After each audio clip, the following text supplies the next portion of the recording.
Doctora, buenas noches. ¿Me logra escuchar? ¿Me confirma, por favor? Buenas noches, sí, te escucho.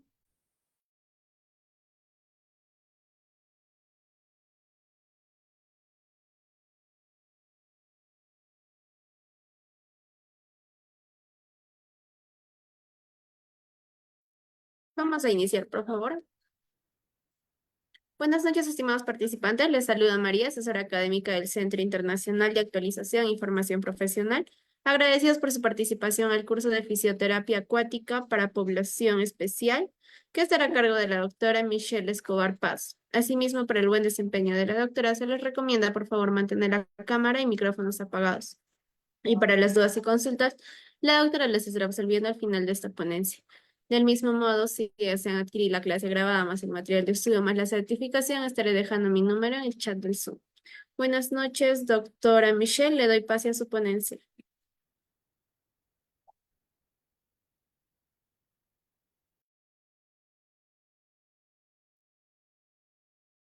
Muchas gracias, María. Buenas noches. Bueno, vamos a dar inicio a la ponencia de hoy, denominada fisioterapia acuática en la población, en poblaciones especiales. ¿Ya? Demos inicio.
Mari, ¿me confirmas si se me escucha, por favor? Ahora sí se le escucha, doctora. Ok, muchas gracias. Bueno, vamos a dar inicio a la ponencia de esta noche, como ya les había dicho, denominada fisioterapia acuática en poblaciones específicas, ¿no? Y bueno, ¿qué es la fisioterapia? La fisioterapia acuática, o también denominada hidroterapia, es derivada de dos palabras primordiales: hidro, que significa agua, y terapia, que significa curación, ¿no? Es la aplicación entonces de lo que serían los componentes de lo que sería el agua en una forma interna o externa para los tratamientos disfuncionales de tanto el área física del cuerpo como también del área psicológica, ¿no? Entonces, si nosotros nos enfocamos en lo que serían las propiedades físicas del agua, tenemos que tener en cuenta que tiene una serie de prioridades y probabilidades a diversas aplicaciones. ¿Para qué? Para una rehabilitación, ¿no?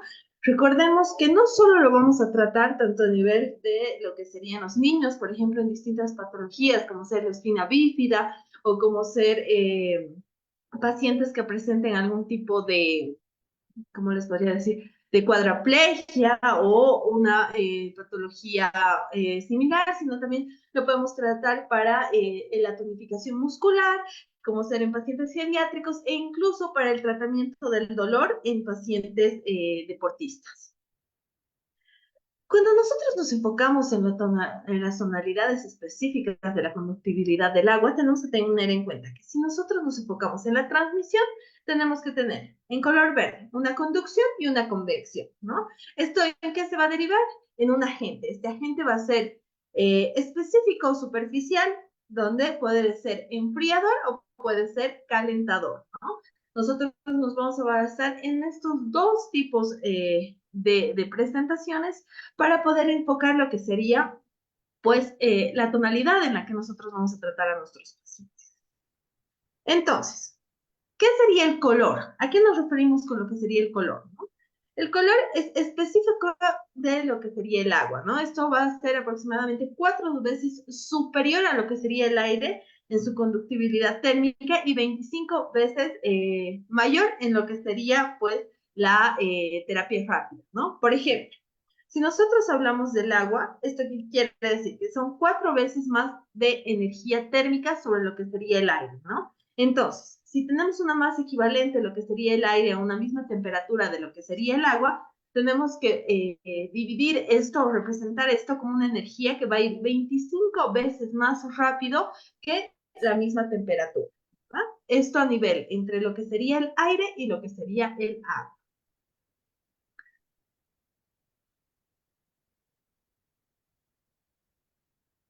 Ahora, tenemos distintas partes o potenciadores de lo que sería el modo de aplicación de lo que es la natación, ¿no? Por ejemplo, tenemos que tener en cuenta la flotabilidad. Esta flotabilidad, ¿qué va a ser? Es la fuerza experimental que se va a ejercer dentro de lo que sería un empuje hacia la parte superior de la presión del cuerpo, ¿no? Esta va a ser opuesta a todo lo que sería la gravedad, ¿no? Entonces, si nosotros nos metemos a la piscina, nos metemos a una ducha, a una tina, ¿qué tenemos? Una presión dentro de lo que sería el agua que nos va a expulsar hacia la parte superior, ¿no? Esto lo relata específicamente Arquímedes que nos dice que hay dos tipos de movimientos. Estos movimientos pueden ser descendentes que ofrecen una mayor resistencia y también pueden ser unos efectos ascendentes, ¿no? Unos movimientos ascendentes. ¿Y esto a qué se va a depender o de qué va a depender esto? Del cuerpo en reposo, ¿no? Y este cuerpo en reposo, ¿dónde va a estar? Pues tiene que estar sumergido en su totalidad o parcialmente adentro de lo que sería el agua, ¿no? ¿Y esto qué va a hacer? Que hay una experiencia en la que a la presión de lo que está yendo el cuerpo por dentro del agua, pues haya una presión que empuje hacia arriba, al igual que el peso del volumen líquido, ¿no? Al haber este volumen líquido, pues tenemos que tener en cuenta que va a haber un reflejo en el que va a haber un movimiento ascendente con más facilidad de los movimientos a ofrecer una mayor resistencia que un movimiento descendente, ¿no?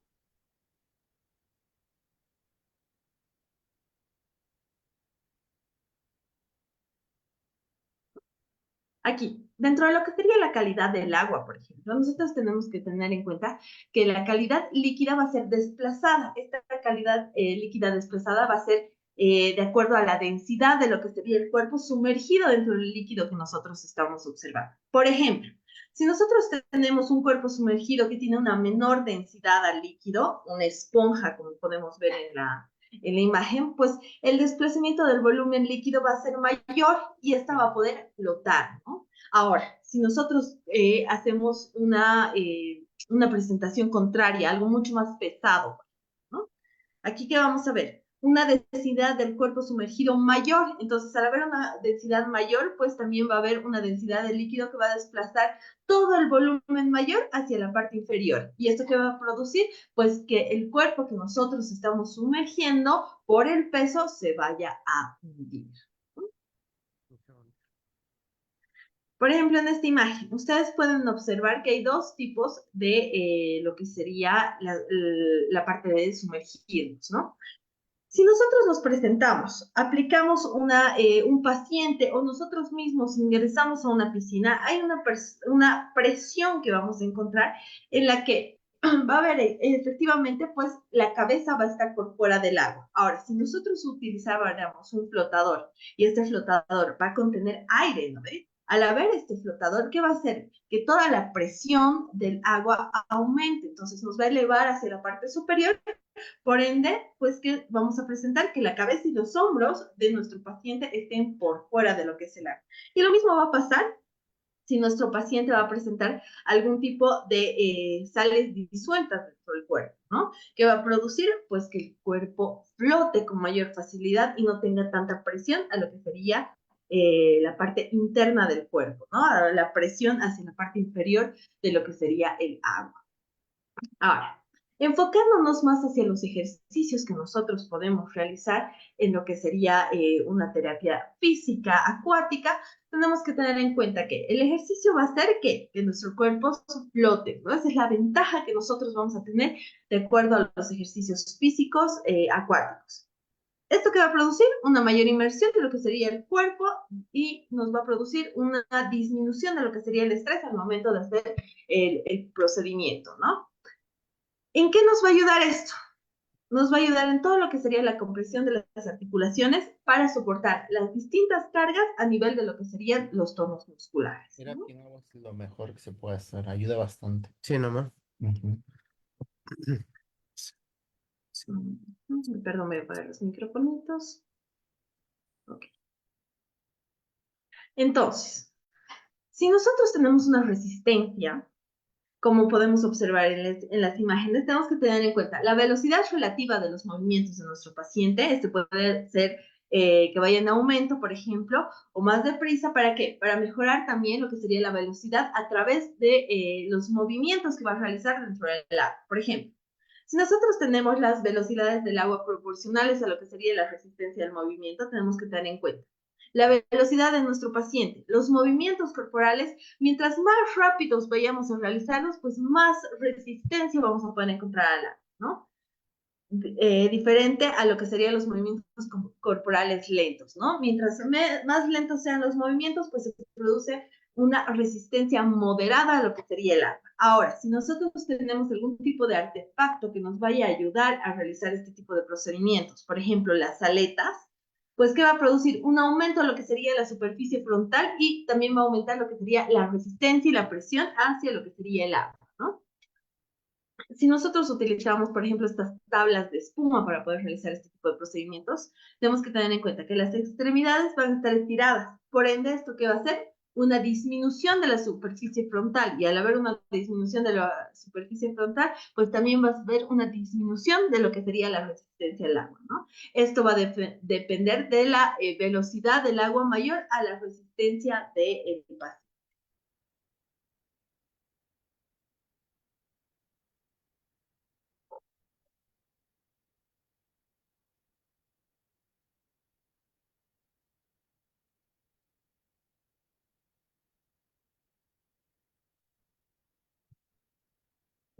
Entonces, por ejemplo, si pueden observar en esta imagen, nosotros tenemos una paciente que está con los flotadores, ¿no? Mientras mayor sea la densidad de aire dentro de sus flotadores, pues mayor va a ser el aumento de la presión que ella va a tener con la expulsión hacia la parte superior de lo que sería el agua, ¿no?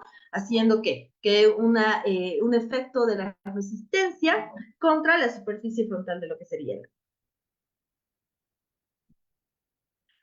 Hablando ya de lo que sería la presión hidrostática. Bueno, ¿qué es la presión hidrostática? La presión hidrostática es la presión que nosotros ejercemos en un líquido sobre el cuerpo, sumergiendo este cuerpo dentro de lo que sería el líquido, ¿no? Por ejemplo, hablando de una ley importante, una ley primordial para saber todo lo que sería la compresión del agua, tenemos la ley de Pascal, que nos dice que el líquido ejercido en la presión es toda superficie del cuerpo en reposo con una profundidad determinada a lo que sería una presión aumentada por la proporción de la profundidad del líquido. O sea, que a mayor profundidad, mayor presión. A ver, si nosotros nos enfocamos en el ejemplo que tenemos aquí, ¿qué nos va a decir? El agua ejerce 0,73 milímetros de mercurio de la presión en centímetros de lo que sería la profundidad. ¿Esto qué quiere decir? Que si hay un paciente al que lo vamos a sumergir en una presión en una zona distal menor a lo que sería la craneal, ¿esto qué quiere decir? Que toda la parte del cuello para abajo va a estar sumergida y solo la cabeza va a estar flotando, ¿no? ¿Cuál sería la presión que nosotros vamos a encontrar a nivel de los miembros inferiores? Los pies van a estar sumergidos a 122 centímetros de profundidad. ¿Esto qué quiere decir? que la presión o la profundidad sumergida del agua en presión a nuestro paciente va a ser de 88,9 milímetros de mercurio y un poco mayor a lo que sería una presión diastólica normal. ¿Esto qué quiere decir? Según la presión, las presiones cardíacas, ¿no? Y bueno, por último vamos a finalizar diciendo que la presión que se ejerce en el agua es igual a la presión de las vendajes que se pueden utilizar para distintas lesiones. Por ejemplo, estos vendajes que nosotros utilizamos para las varices son bastante similares en las presiones ¿cómo se dice esto? Por milímetros de mercurio que nosotros vamos a aplicar, que haciendo una presión dentro de una piscina a 122 centímetros, ¿no? Generalmente cuando tenemos un paciente mayor a los 160 centímetros de altura, un paciente en una estatura normal de adultez, ¿no?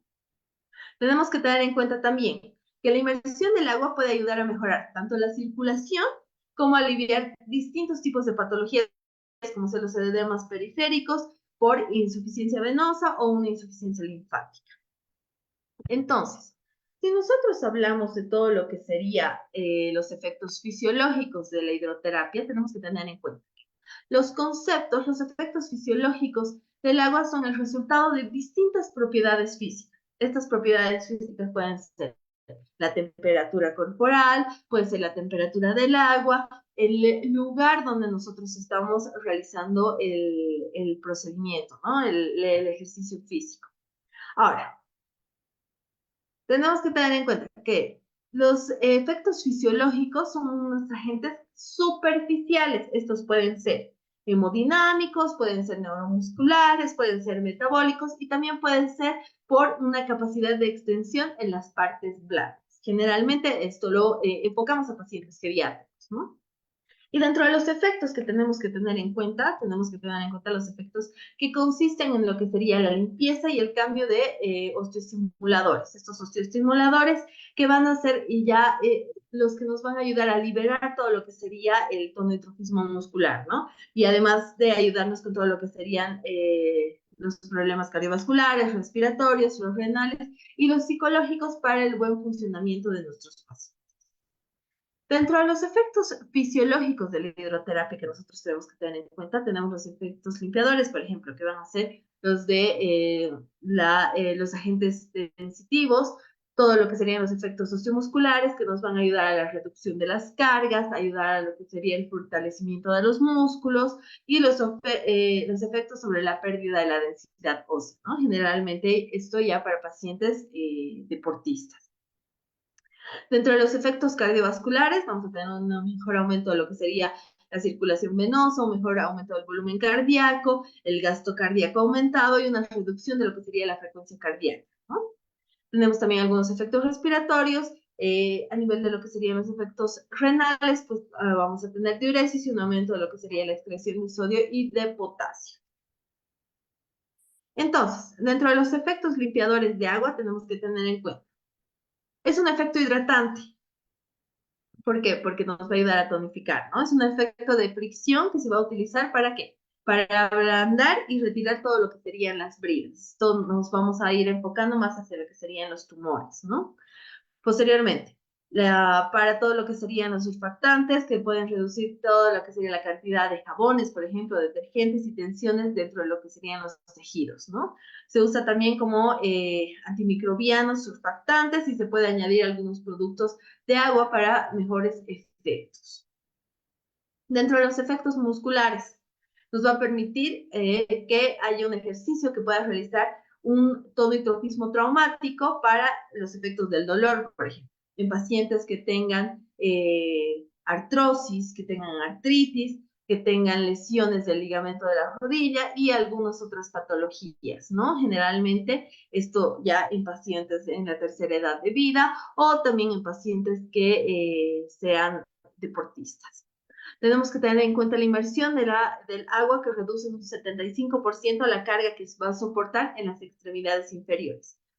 Recuerdan que anteriormente yo les decía que a 122 centímetros pues había 88,9 milímetros de mercurio eso lo vamos a dividir en todo lo que sería la proporción de nuestro paciente. ¿Qué quiere decir? El peso que va a presentar nuestro paciente sobre la cantidad de agua que nosotros estemos utilizando para realizar el ejercicio, ¿no?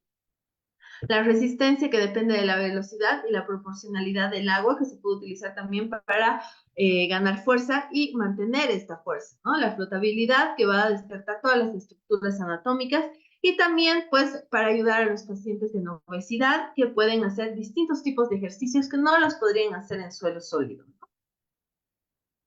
Dentro de lo que sería la actividad cardíaca, por ejemplo, tenemos que tener en cuenta que nosotros sabemos que el corazón está dividido en 4 cuadrantes, ¿no?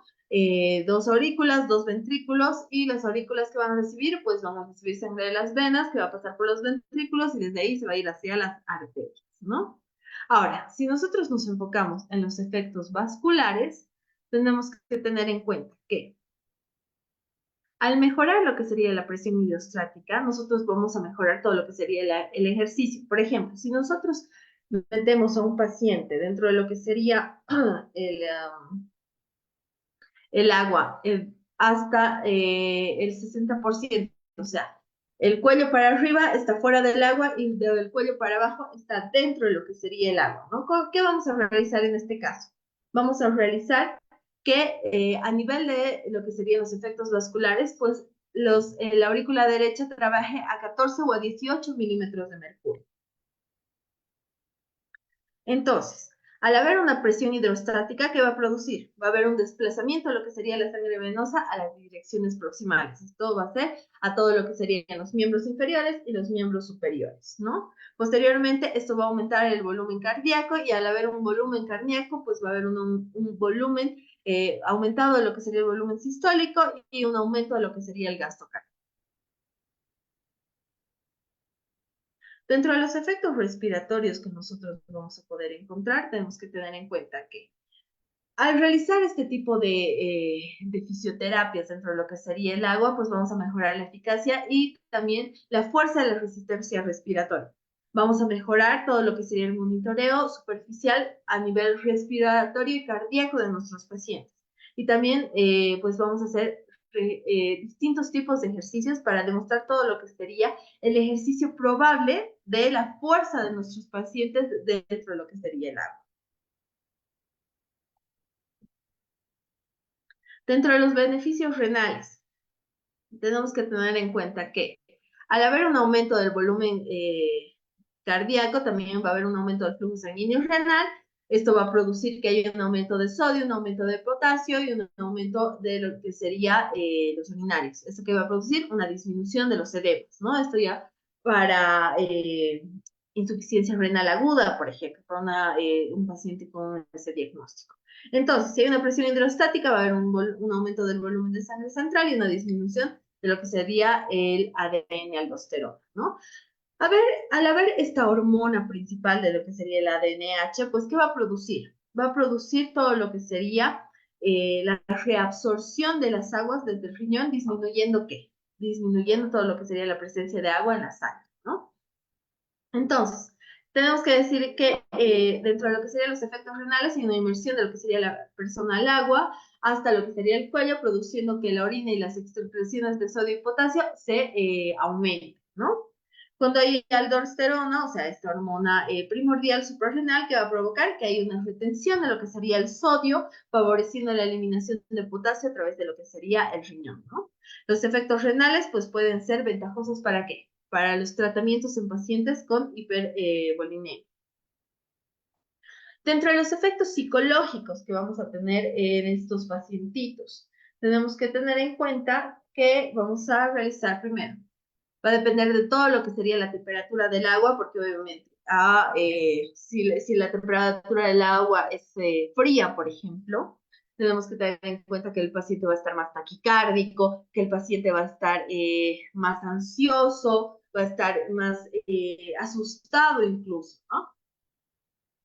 Tenemos que tener en cuenta la estimulación neutral de lo que sería el agua caliente. Entonces, a mayor uso de lo que sería el agua caliente, vamos a mejorar el dolor, por ejemplo, vamos a mejorar todo lo que sería el edema, e incluso vamos a hacer una presión de relajación. ¿Esto qué quiere decir? Un efecto psicosocial, psicológico que vamos a hacer a nuestro paciente para poder disminuir sus niveles de estrés, ¿no?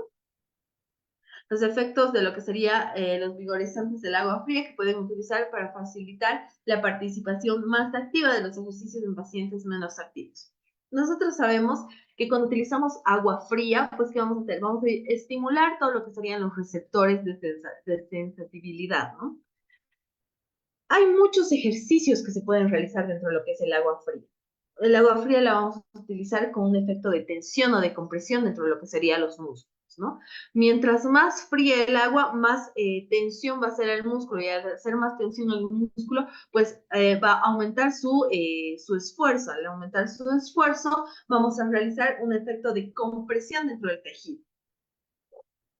Dentro de la clasificación del agua y las distintas temperaturas, tenemos que tener en cuenta que la temperatura de 1 a 10 grados es agua muy fría, de 11 a 20 grados es agua fría, y los efectos estimulantes de estas son efectos tónicos, ¿no? Ahora, de 21 a 30 grados es agua fresca, de 31 a 33 grados es agua tibia, de 34 a 36 grados es agua neutra.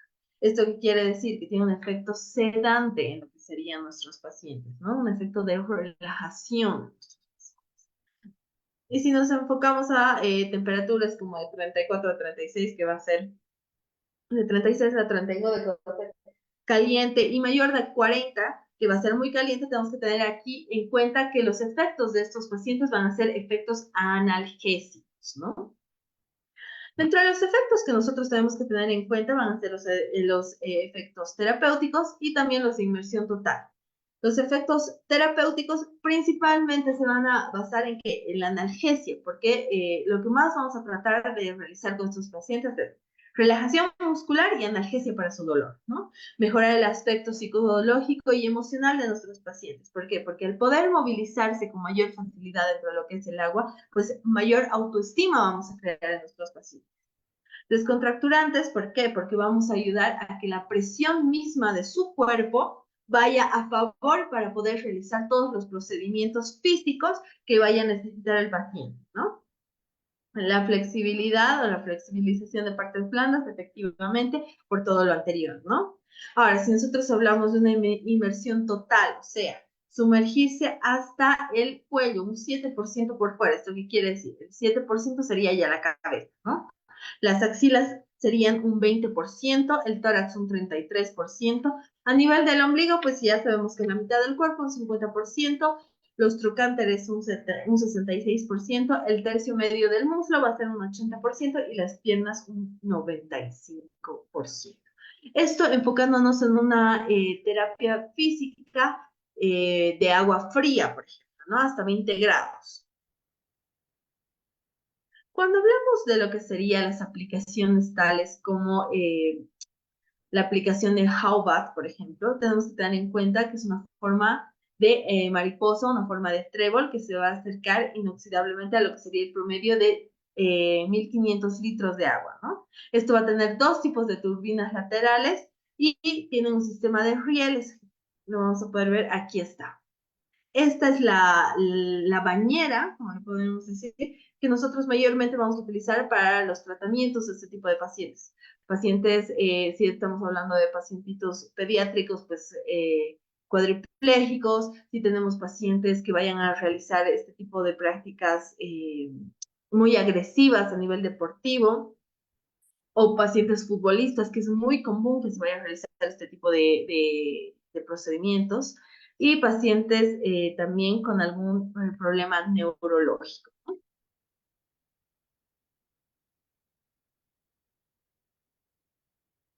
Tenemos que tener en cuenta que son pacientes que pueden valorarse, por ejemplo, hemiplegia, como les había dicho, las lesiones medulares y también el tiempo de tratamiento. Generalmente este tipo de tratamiento va a ser entre 15 a 30 minutos, ¿no? Con una temperatura promedio que va a ir de los 38 grados a los 39 grados y se puede ejercer en un tratamiento pasivo o en un tratamiento activo. Si nosotros hacemos un tratamiento pasivo, generalmente van a ser ejercicios suaves que vamos a realizar con el paciente, ¿no? Que flote, que eleve las manos, que pase una pelota de una mano a otra o que vaya subiendo los pies. Ahora, en un tratamiento más activo, pues vamos a realizar que el paciente patalee, que levante las manos, que pueda flotar por sí solo y no con ayuda, ¿no? Dentro de las indicaciones que vamos a realizar, pues que sea una mejora de la fuerza muscular, una mejora del movimiento articular y también lo que sería la regulación del tono muscular, ¿no? Principalmente, ¿qué vamos a hacer? Fortalecer todo lo que sería el tono muscular, disminuir todo lo que sería los efectos del dolor y también flexibilizar el tejido blando, ¿no? Ahora, dentro de las contraindicaciones que nosotros vamos a encontrar para este tipo de procesos, tenemos que tener en cuenta procesos infecciosos, que el paciente tenga algún tipo de laceración, algún tipo de úlcera, que se vaya a complicar, ¿no? Con los efectos del cloro, por ejemplo. Incontinencia de esfínteres, efectivamente tenemos que tener mucho cuidado con estos pacientitos porque la incontinencia de esfínteres puede provocar que, obviamente, se va a ensuciar el agua y esto puede producir que haya algún tipo de infección o posteriormente, ¿no? Enfermedades cardiovasculares, sobre todo la hipertensión, tenemos que tener en cuenta que el paciente esté tratado por este tipo de patologías, ¿no? Cosa de que al momento de, por ejemplo, sentirse solo dentro del agua, no vaya a producir una taquicardia que nos vaya a llevar a un preinfarto, ¿no? Las aplicaciones parciales dentro de lo que sería el tanque de Whirlpool. Tenemos que tener en cuenta la temperatura, esta temperatura que va a variar entre los 37 y los 39 grados. Nos tenemos que enfocar también en todo lo que sería el motor de esta. El motor es un brazo fijado a lo que sería el lateral de esta bañera, que va a ser emergido para la circulación del agua y del aire en suspensión a lo que sería el agua, ¿no? Como podemos ver en la imagen. Generalmente este lo vamos a realizar con la altura y la dirección hacia las turbinas. Y bueno, pues vamos a encontrar todo lo que sería, primero, las propiedades físicas de lo que sería el agua, el color específico que nosotros vamos a utilizar, la conductividad térmica y la conducción de la conversión, ¿no? Aquí vamos a ver todo lo que sería la flotación de los principios de Arquímedes, como habíamos dicho anteriormente, o sea, la presión que nos va a elevar hacia la parte superior y la resistencia de fuerzas, de las fuerzas que nos van a empujar hacia la parte interna dependiendo del peso de nuestro paciente. La presión hidrostática, según la ley de Pascal, que habíamos hablado anteriormente, y vamos a utilizar distintos tipos de técnicas. Por ejemplo, una técnica muy conocida para este tipo de procedimientos es la técnica de Wallich. Esta técnica de Wallich, que es un enfoque terapéutico acuático que va a desarrollarse a distintos tipos de personas con discapacidades, ¿no? Generalmente a pacientes que tienen discapacidades neurológicas.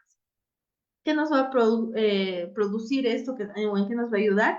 A mejorar todo lo que sería el equilibrio y la movilidad dentro del agua para nuestros pacientes, ¿no? Porque generalmente estos pacientitos no pueden moverse por sí solos si están en suelo seco, ¿no? Dentro de los efectos fisiológicos, pues vamos a tener los osteomusculares, también la clasificación de lo que sería el agua de acuerdo a la temperatura y las mejoras a nivel cardiovascular, a nivel respiratorio, renal o psicológico. Dentro de lo que sería el ejercicio del agua, para el uso de estos ejercicios tenemos que tener en cuenta que va a haber un aumento de lo que sería la circulación, efectivamente al movilizar la presión, un aumento de lo que sería la fuerza muscular por el empuje que nosotros vamos a tener por las presiones, un aumento de lo que sería la viscosidad articular, un aumento del rango articular, vamos a mejorar todo lo que serían los movimientos para poder tener estas viscosidades y mejorar también la marcha y la coordinación de nuestros pacientes. Al poder realizar un mejor movimiento dentro del agua, pues efectivamente también van a tener mayor presión y mayor flexibilidad en la tierra después de una serie de técnicas, ¿no? El bienestar psicosocial y disminuir principalmente todo lo que sería el dolor, la rigidez y los espasmos musculares. ¿Cómo lo vamos a realizar? Ejerciendo distintas actividades o ejercicios que nosotros vamos a encontrar dentro de lo que sería el sistema sensorial dentro del agua, ¿no? ¿Esto qué vamos a realizar? Vamos a realizar lo que sería el corpúsculo de Mieser, el corpúsculo de Krush, el disco de Merkel, todas las partes esqueléticas que nosotros vamos a poder movilizar mejor dentro de lo que sería el. Dentro de las características mecanorreceptoras articulares tenemos que tener en cuenta el tiempo, la localización, la irritabilidad y la sensibilidad. Si nosotros hablamos de los corpúsculos del Ruffy, por ejemplo, tenemos que tener en cuenta que su localización va a ser en la cápsula articular externa, ¿no? Entonces, esto va a producir una irritabilidad ¿en qué? En la fase E, activación y la adaptación lenta de la sensibilidad, ¿no? ¿Esto qué va a producir? La posición, los movimientos, la dirección y todo lo que sería el estiramiento, ¿no? Ahora, si nosotros nos encontramos con el corpúsculo de Water Pinch, este corpúsculo pues va a estar localizado en lo que sería la cápsula articular interna, igual que el anterior, va a ser una fase activa de adaptación, pero a diferencia del otro va a ser rápida, y dentro de su sensibilidad vamos a encontrar presión y vamos a encontrar movimiento, ¿no? En los órganos tendinosos de Golgi, pues va a haber ligamentos musculares. Dentro de la irritabilidad, nosotros vamos a encontrar lo que sería el requerimiento de los músculos internos y la adaptación lenta, donde vamos a encontrar la sensibilidad a la presión, al estiramiento y a la contracción muscular. Y dentro de lo que serían las terminaciones nerviosas libres, vamos a encontrarlo esto dentro de los ligamentos y las cápsulas articulares, donde la irritabilidad va a requerir lo que serían los estímulos intensos para la adaptación con mayor facilidad, ¿no? Dentro de la sensibilidad, nosotros vamos a encontrar todo lo que sería la neocepción y lo que sería la isquemia. Los usos generales que nosotros le vamos a dar a distintos ejercicios van a ser incrementar la vasodilatación, nos va a ayudar a mejorar lo que sería la circulación, reducir todo lo que sería la rigidez articular, el aumento del rango articular. ¿Para qué? Para que la combinación de estos ejercicios pues también aumente la temperatura del agua y pueda provocar mayor flexibilidad y disminuir la fuerza gravitatoria para poder realizar los distintos tipos de ejercicios que nos puedan ayudar a desestresar los niveles articulares, ¿no? A nivel de lo que serían los receptores propios activos, tenemos que tener en cuenta. Lo vamos a dividir por distintos tipos. El tipo 1, que va a ser la relación dinámica de dinámica y de postura, que va a mejorar todo lo que sería la actitud, la postura y la marcha de nuestros pacientes. El tipo 2, que va a ser la relación entre la aceleración y la desaceleración, que nos va a ayudar a todo lo que sería el contacto del talón y el despegue de la punta del pie, ¿no? ¿Eso qué quiere decir? Nos va a ayudar con la caminata. El tipo 3, que va a ser la relación entre los rangos articulares, donde nos va a ayudar generalmente lo que sería a nivel de cadera, a nivel de los tobillos y de las rodillas. Y el tipo 4, que se va a enfocar específicamente en el dolor, donde nos va a ayudar a prevenir distintas lesiones musculoesqueléticas. Dentro de lo que sería el control del color, por ejemplo, nosotros tenemos que tener en cuenta los distintos medios físicos ejercidos para poder realizar este procedimiento. Dentro del control del edema, pues la presión hidrostática que nosotros vayamos a realizar y los cuidados de las heridas, ¿para qué? Para la aceleración de las curaciones y en pacientes que tengan diabetes mellitus, ¿no?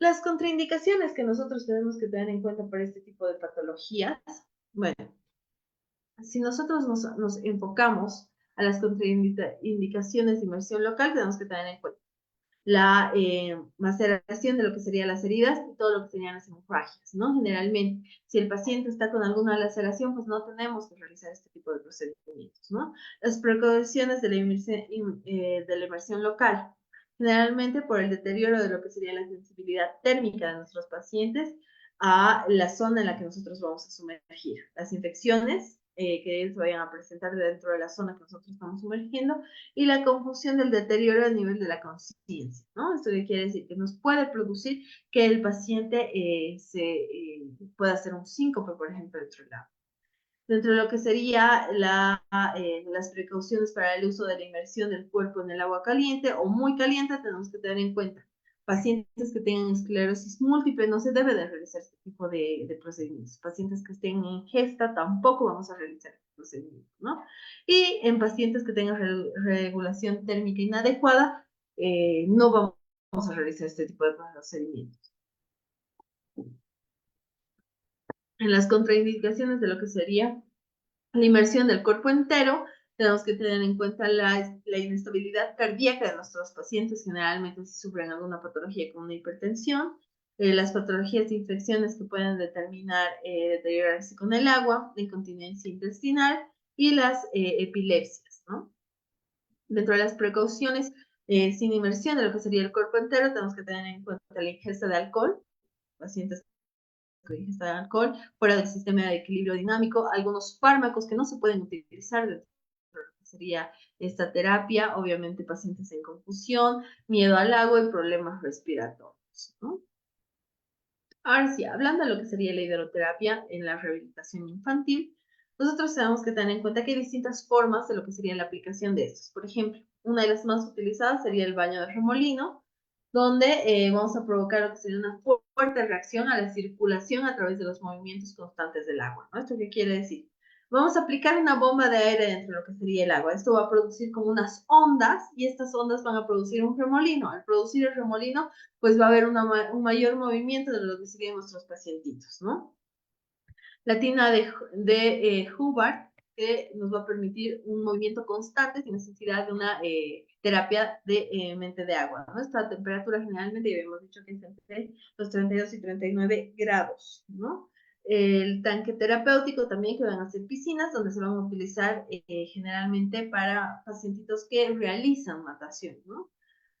¿Qué vamos a producir en esto? Pues un mayor aumento de lo que sería el tono muscular, una eficacia, lo que serían los ejercicios y una temperatura variable que va a estar entre los 36 a 38 grados en pacientes flácidos, ¿no? Y también se puede presentar en algunos pacientes entre los 32 y 34 grados, donde los pacientes presenten más tono muscular.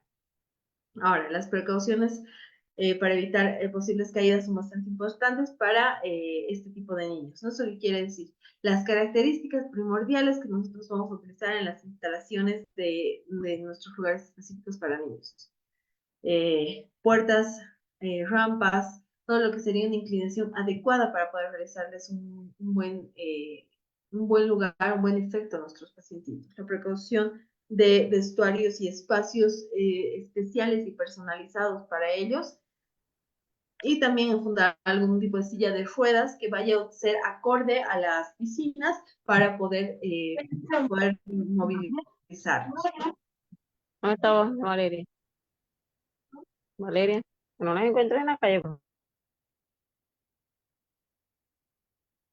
Ahora, la piscina tiene que estar en una buena área. Generalmente nosotros la vamos a tener en gimnasios que pues nos van a poder ayudar no solo con las terapias acuáticas, sino también con la rehabilitación fisiológica, ¿no? Dentro de la enseñanza y el aprendizaje en la natación, tenemos que tener en cuenta que vamos a realizar una metodología, una premisa y un objetivo.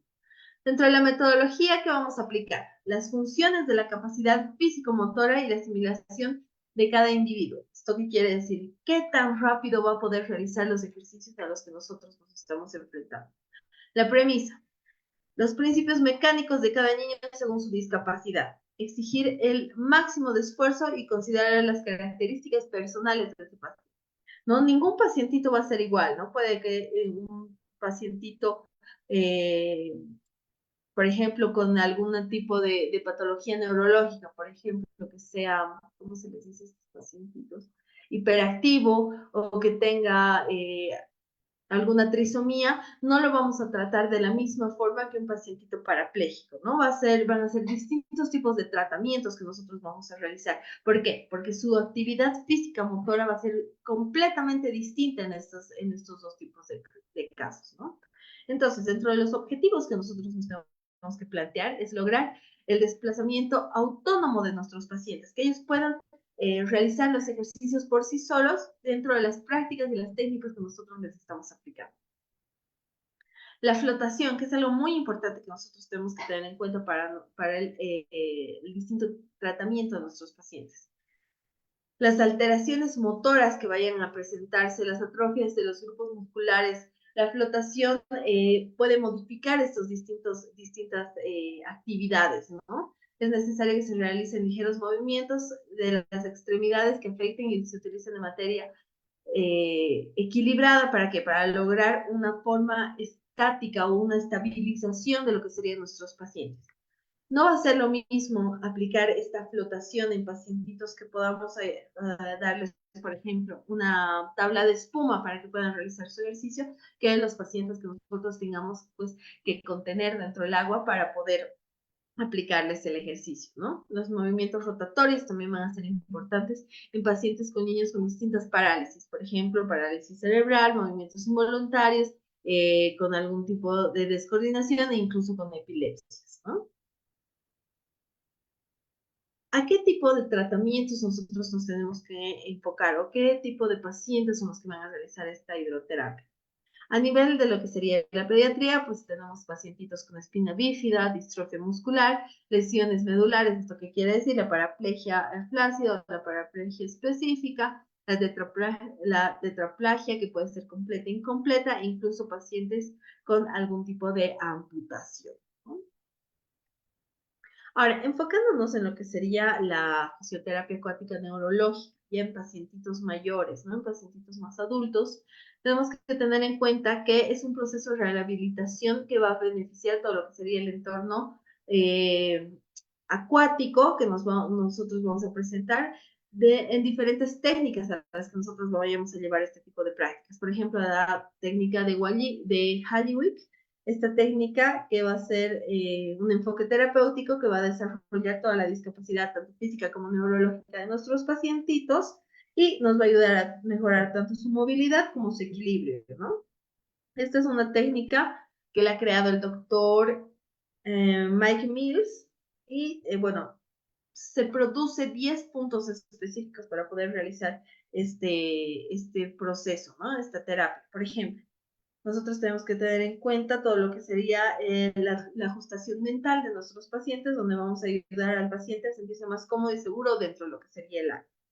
Todo lo que sería la diseminación, donde vamos a facilitar todos los movimientos independientes en el agua, la rotación del control, que nos va a ayudar a mejorar el control del cuerpo a través de las rotaciones dentro de lo que serían los planos que se van a presentar en el paciente, el balance de control, que nos va a ayudar al desarrollo del equilibrio del agua, y todo lo que sería la Tuber and Beige, que va a ser el uso de la flotación para las propiedades del agua y apoyar el cuerpo para facilitar los movimientos de estos pacientitos, ¿no? El objetivo de esta técnica es lograr que el paciente pues sea más independiente dentro del agua, ¿no? ¿Para qué? Para contribuir a la confianza y las habilidades para mejorar su firmeza en la tierra, ¿no? O sea, ¿qué quiere decir? Que pueda caminar o que pueda desenvolverse con más facilidad, pues en suelo duro. Dentro de otras técnicas que nosotros vamos a tener en cuenta para todo lo que sería la área neurológica es la técnica de Ragaz. Esta técnica de Ragaz pues también es conocida como técnica de Bad Ring, que es una forma terapéutica acuática también que se utiliza para proporcionar, a diferencia de la otra, una resistencia, ¿no? Es un apoyo a distintos tratamientos que nosotros vayamos a realizar específico para problemas en lo que sería el músculo esquelético. Ahora, este nos va a ayudar a que al desarrollo de todo lo que sería los principios fisiológicos del ejercicio de fortalecimiento a través del agua, ¿no? Dentro de sus características principales tenemos lo que sería la flotación asistida. Esta flotación asistida donde vamos a utilizar distintos anillos o flotantes alrededor de lo que sería la pelvis y en las extremidades. ¿Para qué? Para mantener al paciente en una posición más horizontal, ¿no? Como podemos ver en la imagen. Y la resistencia progresiva que nos va a ayudar a todo lo que sería la temperatura y la resistencia manual de nuestros pacientitos. Esto para los movimientos que vayan a realizar a través de lo que sería la progresión del músculo esquelético. Dentro de los movimientos guiados, o sea, los movimientos a los que nosotros vamos a realizar ayudándolos a nuestros pacientes, ya sean los miembros superiores o los miembros inferiores, ¿qué vamos a realizar? Una secuencia controlada y guiada de lo que serían estos ejercicios, ¿no? Enfocándonos generalmente en lo que sería la fuerza muscular y la flexibilidad dentro de lo que serían los rangos de movimiento. Si nosotros nos enfocamos en las propiedades terapéuticas del agua, en torno a esta técnica, tenemos que tener en cuenta que la flotabilidad de los pacientes nos va a ayudar a reducir sobre todo la carga en las articulaciones, a disminuir todo lo que sería el dolor y ayudar a los movimientos de resistencia para proporcionar los efectos de fortalecimiento muscular, ¿no? Por último, uno de los puntos más importantes que vamos a encontrar en este va a ser la adaptabilidad, que van a ser los ejercicios necesarios para que nuestros pacientes pues puedan enfocarse en lo que sería la personalización y la rehabilitación de su persona. Dentro de sus beneficios principales va a ser reducir el dolor, mejorar la movilización y la flexibilidad y el fortalecimiento muscular, ¿no? Entonces, tenemos que tener en cuenta que las sesiones de este tratamiento, las aguas programadas, pues nos van a ayudar a que el paciente pueda mejorar su manejo, su funcionabilidad dentro de lo que sería el agua. Dentro de los objetivos nos vamos a apoyar en ofrecer ¿qué? Un medio que aumente todo lo que sería la terapia de nuestros pacientes para que estos puedan tener movimientos más activos y sean más puntuales en lo que serían los tratamientos del dolor y las distintas patologías que vayan a enfocarse en la motricidad de nuestros pacientes. Dentro de las ventajas de las terapias acuáticas tenemos que tener en cuenta igual, flotación, resistencia de fuerza, presión hidrostática y todo lo que sería el calor adecuado, ¿no? Dentro de la flotación, la presión del agua, como ya habíamos dicho, dentro de la resistencia de fuerza, los movimientos y la dirección que nosotros vayamos a encontrar en nuestros pacientes, que esos movimientos que nosotros vayamos a realizarle, ayudarle a realizar en agua, pues también los puede realizar en tierra, ¿no? Que el músculo esté más fortalecido para poder realizar este tipo de procedimientos. La presión hidrostática, que nos va a ayudar a los beneficios de la circulación de la sangre, tanto en las extremidades superiores como en las inferiores, y reduciendo las inflamaciones tanto en los pies como en los tobillos. Y el calor adecuado, que va a ser la temperatura adecuada, donde va a haber una relajación muscular, va a haber unos efectos que disminuyen la rigidez articular y en consecuencia va a haber una reducción de lo que sería el dolor, ¿no? Aumentando todo lo que serían los movimientos articulares de nuestros pacientes. Entonces, dentro de lo que serían los ejercicios de regulación, tenemos que mantener todo lo que sería el aumento de los movimientos articulares, ¿no? ¿Para qué? Para una mejor circulación. Dentro de lo que sería la fisioterapia acuática, tenemos que tener en cuenta que hay distintos tipos de fisioterapia, ¿no? Hay la fisioterapia de rehabilitación deportiva, la geriátrica e incluso algunas otras que nosotros vamos a poder encontrar. Dentro de lo que sería la hidroterapia se puede aplicar en diferentes circunstancias. Esto puede ser baño a chorro, puede ser tanque de Howard, puede ser baño de contraste, incluso piscina de ejercicios, ¿no? Dentro de lo que sería el baño a chorros, bueno, va a constar de lo que sería el tanque que ya habíamos mencionado anteriormente, donde va a presentar las turbinas laterales, donde va a haber una inyección de lo que sería el aire para mover todo lo que serían las ondas dentro del tanque, ¿no? Esto va a ayudarnos a qué? A la función relajante para hacer ejercicios y disminuir el dolor. Además, aumentar la flexibilidad en las zonas limitadas de los huesos, ¿no? Aquí tenemos que tener en cuenta que vamos a tener los manípulos que van a ser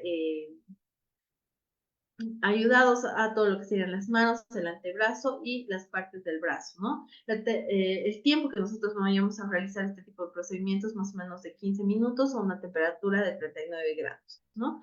Vamos a movilizarlo con unos efectos mecánicos de lo que sería la turbina. Ahora, si nosotros nos enfocamos en los miembros inferiores, que serían los podíbulos, vamos a aprovechar todos los efectos de hidromasaje. Esto igual lo vamos a realizar en 15 minutos con una temperatura de 39 grados.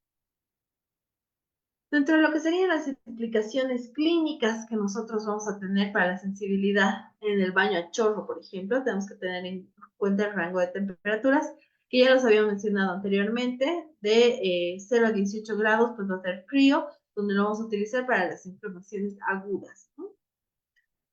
De 26 a 30 grados va a ser templado y lo vamos a utilizar para distintos tipos de ejercicios y para inflamaciones agudas que tengan tolerancia a temperaturas bajas. De 33 a 35 grados va a ser una sensación de calor neutro y lo vamos a utilizar a nivel clínico para las heridas abiertas, para pacientes mecánicos con compromiso de trastornos circulares, para tonos reducidos y para las resistencias y sensibilidades cardíacas, ¿no? De 35 a 36 grados, que va a ser calor ligero, vamos a aumentar todo lo que sería la movilidad en pacientes quemados. De 37 a 40 grados, que va a ser caliente, va a ser el control del dolor, uno de los más utilizados en nuestro ámbito, y de 40 a 46 grados va a ser muy caliente, donde vamos a utilizar los cuadros crónicos, donde vamos a hacer el aumento de las extremidades de tejidos blandos y todo lo que serían las zonas del cuerpo limitadas, ¿no? Ahora, a mayor de 46 grados, pues no lo vamos a realizar, ¿por qué? Porque eso ya puede producir quemaduras, ¿no?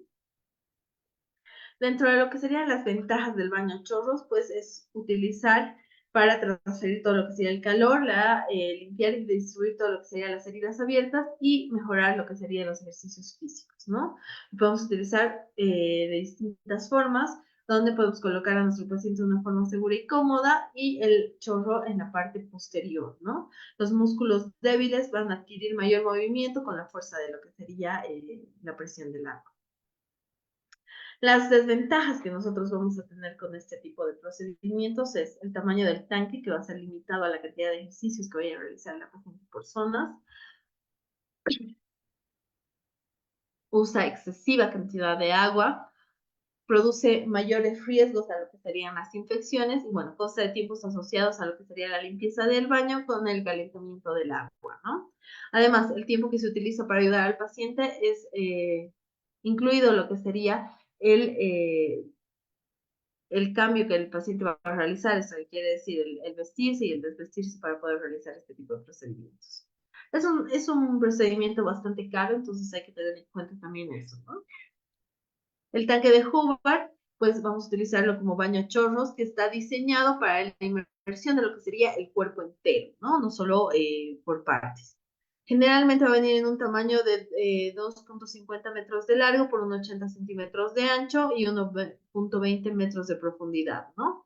Su capacidad va a ser de 1.600 litros de agua y está equipado con turbinas, con un tanque y con una grúa de trecle para subir y bajar lo que sería nuestra camillita. Como pueden ver en la parte inferior, pues tiene una camilla que nosotros vamos a poder utilizar para aplicar a nuestros pacientes en una posición de cúbito supino, ¿no? ¿Es útil para qué? Para el desequilibrio, el desbridamiento de distintas quemaduras en nuestros pacientes. Generalmente, para los pacientes que tienen grandes zonas afectadas por estas quemaduras, se sienten demasiado dolor. Dentro de las ventajas de lo que sería el tanque de Hubbard, tenemos que tener en cuenta que se trazan distintas zonas o zonas múltiples de lo que sería el cuerpo. O sea, no solo vamos a tratar lo que sería a nivel articular de la rodilla, sino también vamos a utilizar el tobillo e incluso la cadera, ¿no? ¿Dónde vamos a utilizarlo? Pues lo vamos a utilizar para transferir calor, limpiar lo que serían las bridas, abrir las heridas y realizar los distintos tipos de ejercicios que vaya a necesitar nuestro paciente. Dentro de las desventajas, como les había dicho anteriormente, el costo porque es demasiado elevado, los equipos son caros y requieren demasiado espacio, usa mucha agua caliente y tarda mucho tiempo en llenarse y vaciarse, ¿no? Dentro de los efectos fisiológicos que nosotros vamos a encontrar en este tipo de procedimientos va a ser aplicar el agua caliente en el organismo, que nos va a producir lo que sería una vasoconstricción inicial, seguida de una vasodilatación por el aumento de la temperatura, ¿no? Mejorar todo lo que sería la presión arterial, lo cual va a descender y también mejorar todo lo que sería el trabajo del corazón rápidamente, todo lo que sería a nivel respiratorio y también todo lo que sería a nivel del sistema nervioso central, ¿no? Disminuye el tono muscular, llegando a relajar por completo a nuestro paciente, produce lo que sería el enrojecimiento de la piel por las temperaturas a las que nosotros vamos a tratar y también mejora todo lo que sería la secreción de las glándulas sudoríparas, ¿no? Va a mejorar todo lo que sería la eliminación de urea, de ácido úrico y de todo lo que serían los dióxidos de carbono. Mejorará también todo lo que sería el metabolismo en general. Dentro de lo que sería la temperatura del agua, tenemos que tener en cuenta que para un baño general de agua caliente, la temperatura va a ser entre 37.7 centígrados a 42 centígrados, ¿no? Si nosotros hablamos de una temperatura ambiente, entre comillas, vamos a hablar de unos 25-27 grados, y la duración de este tipo de tratamientos va a ser entre 15 y 30 minutos, ¿no? Ahora, si nosotros nos enfocamos en lo que sería un baño local, ese baño local de agua caliente, y va a ser más enfocado a una cierta parte del cuerpo nada más, donde la temperatura va a ser entre unos 42 a 45 grados centígrados, que nos va a ayudar a ¿qué? Aliviar todo lo que serían los espasmos, aliviar el dolor y a distintos procesos crónicos. La duración de este tratamiento va a ser entre 10 y 12 minutos, hasta los 15 minutos, ¿no? Dentro de lo que sería el tratamiento vamos a tener baños simples, donde se va a realizar una bañera con tanque para relajar todo lo que sería nuestro paciente y puede ser fríos o también pueden ser calientes, ¿no? Calientes y vamos a enfocarnos en pacientes pediátricos, en pacientes geriátricos o pacientes con problemas neurológicos. Baños simples fríos y nosotros nos estamos enfocando a pacientes que sean deportistas. Baños parciales que solo van a ser una parte del cuerpo, baños de vapor que se van a utilizar con una temperatura que va a proyectarse sobre la zona específica en la que nosotros vamos a tratar, por ejemplo, los tobillos, ¿no? Y los baños de galvánica, donde vamos a utilizar agua combinada con algún tipo de electricidad. Dentro de las técnicas de aplicación tenemos la técnica de presión, donde vamos a hacer un lavado profuso de lo que sería nuestra parte de tratar, donde vamos a encontrar todo lo que sería el tratamiento con agua fría, con paños de transmisión de calor y en distintos frotis, ¿no? La técnica de compresión, que va a ser la ducha chorro o el baño de remolino, que es el más utilizado, y el tratamiento en piscina, que va a ser un tratamiento terapéutico donde vamos a poder realizar distintos tipos de ejercicios con ayuda de la natación. Dentro de las normas básicas y los cuidados que nosotros tenemos que tener en cuenta para realizar estos procedimientos. Uno va a ser la norma básica nos dice que en cuerpo caliente se debe enfriar antes de usar las aplicaciones frías, ¿no? Nosotros no podemos tratar a nuestros pacientitos en una temperatura de 42 grados y luego ponerlos en una ducha de 7 grados, ¿no? Tenemos que hacer un tratamiento progresivo.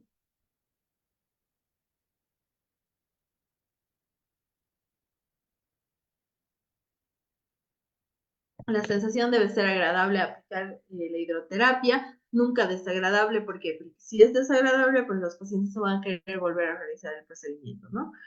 Y generalmente nunca debemos realizarlo ni antes ni después de ingerir alimentos. Dentro de lo que siguen los cuidados, pues las personas deben tener en cuenta que no se debe realizar este tipo de tratamientos en mujeres gestantes, en algunas enfermedades alérgicas, tener en cuenta también las enfermedades respiratorias y cardíacas de nuestros pacientes, y también en los casos de la descompensación de algunos pacientes por el uso del agua fría, por ejemplo. Dentro de las indicaciones más específicas, si nosotros tratamos a nivel traumatológico, tenemos que ver las distintas fracturas, las intervenciones quirúrgicas que nosotros vamos a realizar a nivel de la ortopedia y las lesiones de las partes blandas, ¿no? Pacientes quemados, pacientes con algunas lesiones óseas o articulares, incluso en pacientes con ortopedia que tengan algunas afecciones no quirúrgicas, pero sí patologías como la escoliosis, ¿no? A nivel de lo que sería la reumatología, en enfermedades inflamatorias, como ser la degeneración en las limitaciones articulares, como ser las neuralgias, incluso las afecciones periféricas causadas por lo que serían los poliapnios y a la debilidad muscular, ¿no? Además de las secuelas de algunas lesiones como ser las paraplegias o las tetraplegias, incluso las esclerosis. Dentro de las contraindicaciones, pues los procesos infecciosos, como les había dicho, si el paciente presenta heridas, si presenta fístulas, si presenta intolerancia de esfínteres, no se debe de realizar este tipo de procedimientos. La crenoterapia es el uso de las aguas mineralizadas que provienen del subsuelo para relajar el cuerpo y revitalizarlo. Generalmente esto no lo realizamos a nivel de un gimnasio, por ejemplo, de una piscina. Estas son aguas naturales de algunas manantiales, ¿no? Dentro de los crenos, pues va a ser un uso de aguas minerales, aguas curativas que dentro de sus componentes tienen sodio, tienen calcio, tienen potasio, ¿no? Como elementos tienen el cloruro del sulfato y el carbón. Su uso terapéutico generalmente va a ser en enfermedades genéticas del sistema del músculo esquelético, además para la rigidez de los huesos y el tratamiento del dolor. Dentro de la clasificación del agua, tenemos que tener en cuenta que para los tratamientos crónicos, ¿esto qué quiere decir? Las deformidades a nivel de la columna y de las articulaciones, vamos a utilizar las aguas saladas, la sulfatosa, la bicarbonada, la corbatina, el arsenio y también lo que sería la rufinosa. Dentro de lo que serían los métodos terapéuticos, el agua mineralizada se utiliza generalmente de forma interna o externa. En ambas formas nosotros podemos utilizar distintos factores para producir la curación, ¿no? Las temperaturas del agua y las sales que nosotros vayamos a utilizar. Depende la vertiente, el manantial al que nosotros estemos ingresando. Las formas específicas de los baños, donde van a añadirse distintas acciones mecánicas, tanto termales como de hidromasaje, que van a presentarse en los baños una aplicación alcalina mezclada con algunos minerales. Y bueno, ese es el tema de hoy. ¿Dudas, consultas acerca del tema?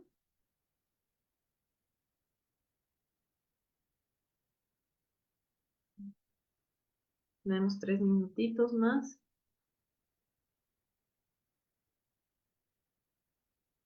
Me las pueden escribir en el chat también.